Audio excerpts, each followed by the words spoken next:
Iron Jack. This is 95 Chevrolet Fleet RV.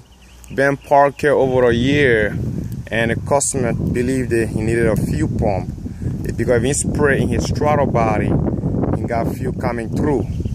I mean, when he spray his starting fluid in the throttle body, the engine crank up, it run, has when he spraying. So when he stop, it shut down. So he believed he needed a fuel pump, and he's throwing this thing in the shop. Number one, towing it alone is a lot of money.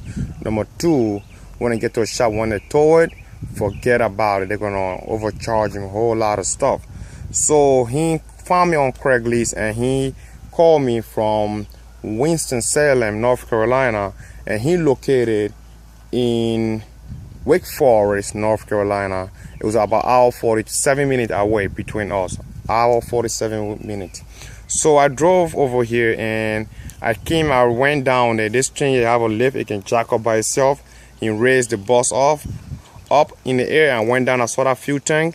It was so huge, I realized I can't get this fuel tank down. So I said, let me check for other stuff first before changing this fuel pump. I checked the fuses, which there are some fuses right here. And I found 3 fuses over here, lift fuse, all kind of other fuses. Some 3 fuses was bad. I replaced 3 of them. And from there, I checked everywhere. I cannot get the pump to activate. So we just believe it's a fuel pump. And then we did some research on the fuel pump relay. And that's my car right there. That's my work car. I take it from... it go everywhere. It's a little tiny car, but it do a whole lot. Anyway, we found a fuse in there, which is the PCM fuse. And when you put the fuse on, you're trying to key, it blow right away, it pop. It's a PCM right here. ECM, same thing, PCM.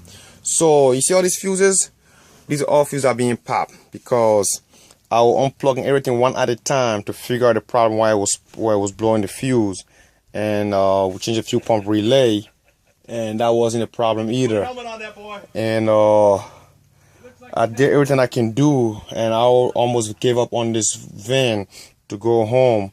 But at the last minute I realized while we're having ground on this fuse and power, both wire in there, wire, power and ground, so it's a shortage in the system.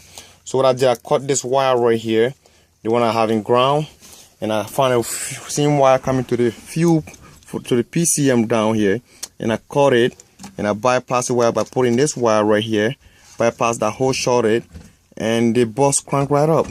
So you just gotta match the wire. There's 2 of them come to the PCM right here, and coming to the fuse. So we don't want this wire here anymore.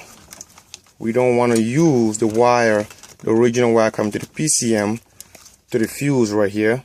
Since I have a shorted, we made our own wire and bypass that wire and send it to the PCM. We got a fuse here to save the PCM just in case of something go wrong. And she running now. So that was the whole problem.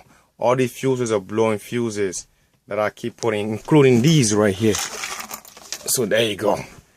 Each fuse with each harness I have to unplug to see if that's the harness that having this shortage, but it wasn't that harness. Then fuse came from in here, both, all 3 square box right here. And I tried everything to, even though with the customer bought a fuel pump right here, which we don't need, we change our ignition switch, a fuel pump relay. That's a few switch right here, and what we'll say, that's the ignition switch, fuel pump relay. Fuel pump, we don't need that since the problem was right here, keep blowing the fuse. Without a computer, the injector was never open up. So I realized we gotta fix this problem first before we go for the fuel pump.